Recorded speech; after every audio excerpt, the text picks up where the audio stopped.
par une rencontre avec un producteur, Wassim Meji, qui m'a proposé de réaliser un film d'horreur en fait. Et il avait quelques scénars sur son bureau, j'en ai lu pas mal.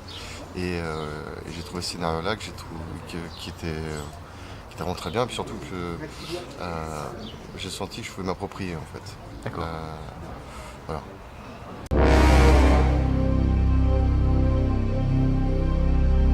J'aimais bien le fait d'avoir un film de genre, d'avoir un film avec une direction artistique forte. Les films d'horreur, ça le permettait. Après, je ne suis pas aussi féru de films d'horreur que beaucoup de gens.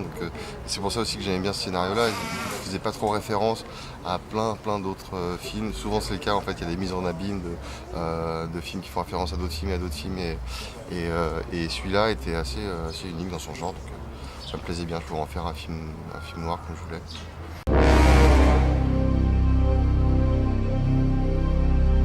Ah oui, c'est ce qui me plaisait bien, c'était que on savait pas qui étaient les bons zombies, les mauvais zombies, oui, c'est ça.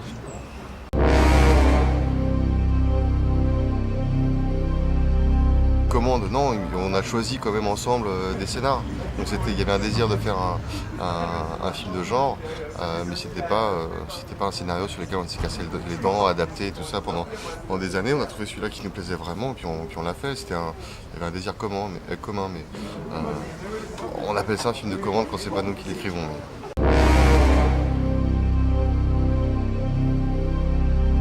Il l'a vu, il était plutôt content. Le film le scénar était assez braque. En fait, il était un peu plus hardcore sur la fin, sur la torture. Et moi, c'est la seule partie qui m'avait un peu lassé. C'était quand ça devenait trop long sur la torture.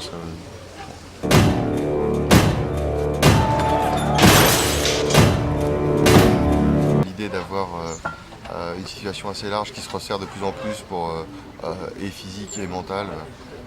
Et puis psychologique, je veux dire, c'était pas mal pour arriver à la folie, c'était bien.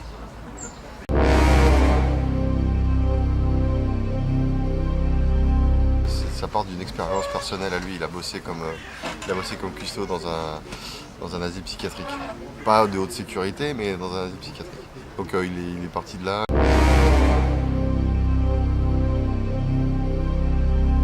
Je fais des mecs cool. Alors c'est pas facile à expliquer ça au casting, mais j'ai pris le temps de trouver des types que je trouvais et pas des mecs qui essayent d'être cool. Et donc on a pas mal cherché et on a trouvé notamment Rupert Evans, qui est un type sans ça. Puis après il y avait un truc qui me faisait marrer, c'est qu'il me faisait penser un peu à Kurt Russell, ce qui était aussi un petit hommage à Carpenter.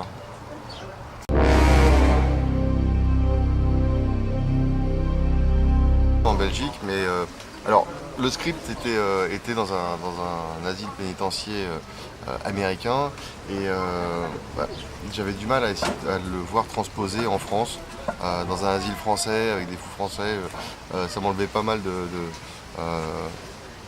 mystère, moi. Et puis j'aime bien aussi le fait de travailler avec des acteurs anglais qui sont assez férus du genre. En fait, bref, ça me transportait un petit peu plus, moi, personnellement. Et il y avait aussi le fait que ce film allait pouvoir voyager beaucoup plus.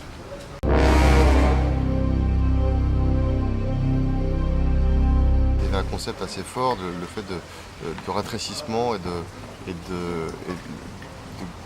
d'un film qui allait progressivement vers quelque chose de plus noir et de plus torturé en fait.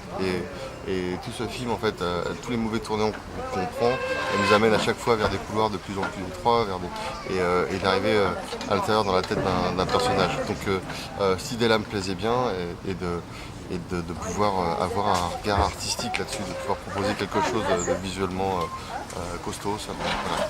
C'est ce qui m'a plu dans le scénario. Et puis surtout, quand je l'ai lu, je me dis oui, ça me correspond.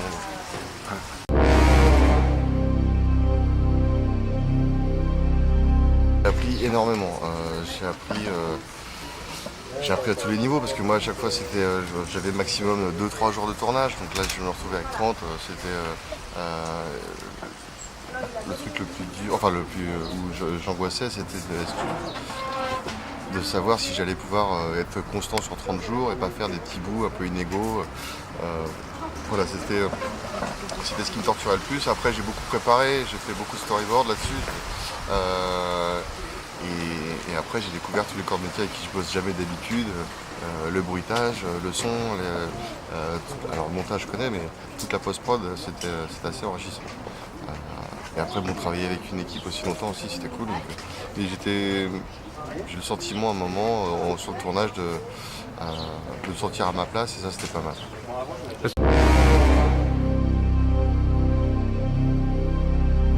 Depuis tout petit, je dessine, et j'ai toujours maté beaucoup de films, mais je dessine. J'ai fait un cursus j'ai fait une école d'art. Ensuite, j'ai fait des pochettes de disques, j'ai fait pas mal de graphisme. Et puis, de fil en aiguille, j'ai fait un clip pour Cassius avec un pote.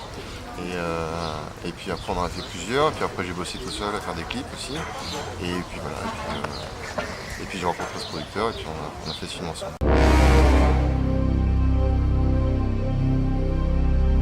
J'ai fait qu'un film, j'ai pas le sentiment d'avoir la science infuse. Après, pareil aussi, mais ça m'arrive souvent. Je regarde des films, je dis bon, celui-là il est plus réussi que moi à ce niveau-là, ou on voit toujours les défauts qu'on fait soi, donc c'est assez dur. Mais après, on va juger la technique, l'émotion, les choses comme ça. Et puis il y en a qui sont des choses évidentes. Oui, c'est. Après, on se sert de son goût, de ses opinions, et puis on est 5, donc on va délibérer après. Je suis pas tout seul, je suis pas tout seul à dire ça c'est bien, ça c'est pas bien. On va délibérer. Mais oui, c'est une petite pression quand même. Ouais.